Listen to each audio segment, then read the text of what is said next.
Hey everyone, it's Erin with Hail Varsity. I'm joined by Greg, also of Hail Varsity, and we are live outside of Memorial Stadium. So here's the deal. When it comes to nice ambient sounds, your choices were whatever's around us right now, or a literal leaf blower inside of the stadium. Yeah. And so we made this choice. We thought it was the better one. All right, Greg, we just heard from both Erik Chinander, Matt Lubick, Mario Verduzco, Travis Fisher, and then a few players, one of which is Nebraska's newest black shirt. Quinton Newsome was awarded a black shirt. However, he actually earned that black shirt about a week ago, but we just found out about it. Some of you probably saw the tweet from Nebraska, and of course, there were plenty of questions and answers. So let's start there. You had a chance to talk with Travis Fisher. You also had an opportunity to hear from Quinten himself.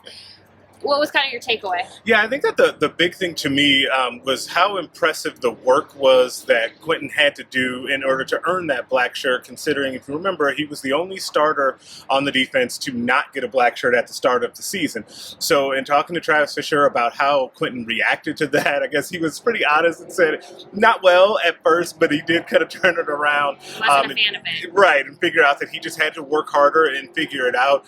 There were just things that he needed to do in order to earn that. And to Quinten's credit, as he said, he recognized that as well and then did that work, and then now he's here as a black shirt and he feels really good. It was interesting to know that, since he got it last week but the news wasn't out, Quinten had not told his family yet, so he did say that he will let them know today now that the news is out. His mom will be excited. Surprise. Yeah. And we'll have plenty more to come on this at hailvarsity.com if you're looking for more answers kind of about how he found out, what went into the decision, what his teammates think. Deontay Williams spoke quite extensively about it. So again, you can head to hailvarsity.com throughout the week, later today as well, and we'll have plenty more on Quinton Newsome becoming a black shirt. All right, the next big thing is they are preparing for a game. Yes. Minnesota, this is the eighth game week in a row before Nebraska gets a much-needed bye week. We know from talking to Coach Scott Frost yesterday that he gave them a lighter Monday to just kind of recover, get back into. They were just wearing spider pads. They were back at it in full pads, ready to go today. What was your general thought process, thinking from listening to the coaches talk about practice so far this week? Yeah, I think that everyone kind of noted that the team was excited and ready to come back to play, ready to have another swing at it. The players said that too yesterday. I also think the key thing to keep in mind that Matt Lubick also talked about was, hello, FedEx truck. There's a big, we're not sponsored, but if they wanted to, they could, because they just rolled on by our shot. We could have given them a nice framing if they would have just, anyway, continue. That could have worked. Minnesota's coming off of a bye week. And so they've had an extra week to prepare and to scout Nebraska. They're a little bit fresher coming into this game as well. So they'll always have, teams coming out of bye weeks always have new wrinkles to prepare for. So that'll be an interesting storyline in this game as well. But the one thing I will say to Nebraska's credit is it feels like Scott Frost has been adding new wrinkles to his offensive playing calling almost every game this season, which has made it harder for teams to essentially scout Nebraska, because each game there's something that feels, we know against Michigan, Nebraska really wanted to run the ball. They were going to commit to that. And obviously, once they got into the second half, had to change things up just a little bit, although they'll tell you that they didn't have to change much. Right. They had to change a little bit. Yeah. But, the thing is it seems like every week there are new additions, new things, so it does make it a little bit tougher to completely scout what's going on.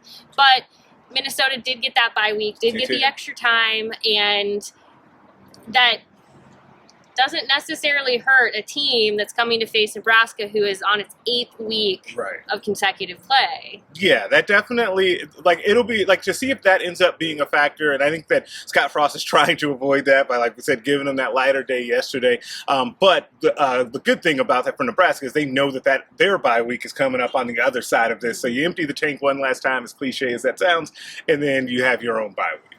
There's also a thing that Travis Fisher said today, unrelated, but kind of like when we think about big plays and think about just the defense itself and what it's doing.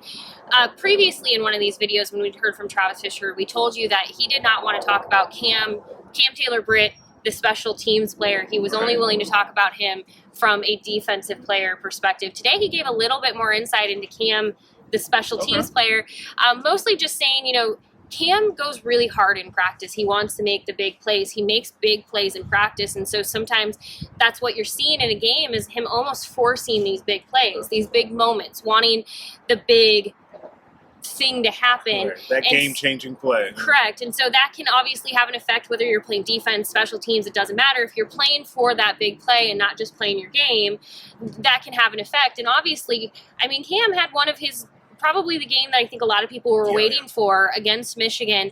And so it seemed like, at least from my perspective, what Travis Fisher was sort of conveying in that is it feels like Cam maybe was playing a little bit more loose, was probably playing more of his game and not just trying to play necessarily to those big plays. And just doing what he knows how to do best. Yeah, it's an interesting thing because on one hand you do have to play loose and free, but on the other hand you have to play within the defense and you have to play within the scheme. And so to marry that together with Cam's talent is really the challenge. And when he does do that, you see the type of output that you saw on Saturday. I definitely think that was one of his better games as a Husker overall. Yeah, and you know it's going to be interesting. I think the biggest thing with like quarterback play as well, we heard from obviously Coach Mario Verduzco, quarterbacks coach Mario Verduzco, as well as Levi Falk. Levi Falk was just talking. He reiterated the same thing we've heard from a number of players and coaches so far, is that Adrian Martinez is just somebody who doesn't get himself down. He is a leader through and through. He doesn't let game performance really affect him overall. He shows up every week ready to go, ready to play, ready to lead. Levi talked about that. Coach Verduzco talked about that as well. He said that Adrian bounces back really quickly. He said actually quicker than Coach Verduzco does because they always talk on Sunday about what happened in the previous game. And he said Adrian had shook things off pretty quickly. Now, if you're wondering what they're thinking about Minnesota themselves, there are two players, Bryce Benhart, Levi Falk. They're from Minnesota. Levi was saying like he's like basically never been on Minnesota's radar as a recruit, as a transfer prospect. Right. None of it really has worked out for him. So he is eager to get up there and to face Minnesota. We know Bryce Benhart is fired up about that as well. So there's a lot to play for, and also they're going into a bye week. You definitely want to take a win into the bye week. It would give you that kind of like extra good feeling, vibes, whatever, insert your word of choice here. So, you know, it's something that is definitely on all of their minds. It's personal for some of them as well. We'll see. Yeah, and as Ty Robinson said yesterday, they feel like they kind of owe Minnesota one based on some of the results, especially last year's game. Scott Frost also said that in 2019 specifically, he felt like Nebraska played uninspired football. So here's to hopefully them playing inspired football. Yes. If you want more, you can head to hailvarsity.com and read all of our post-practice recaps, thoughts. You can also subscribe right here on YouTube and get all of the videos if you want to watch any of the coaches, players themselves talk about it. You might as well just subscribe. Go ahead, follow Hail Varsity on all social channels. We'll keep you updated, and Greg and I will be back on Thursday to talk all things Scott Frost, recap the week. So make sure, again, you're subscribed to this YouTube channel. We will talk to you then. Thank you, Greg. Thank you. Thank you.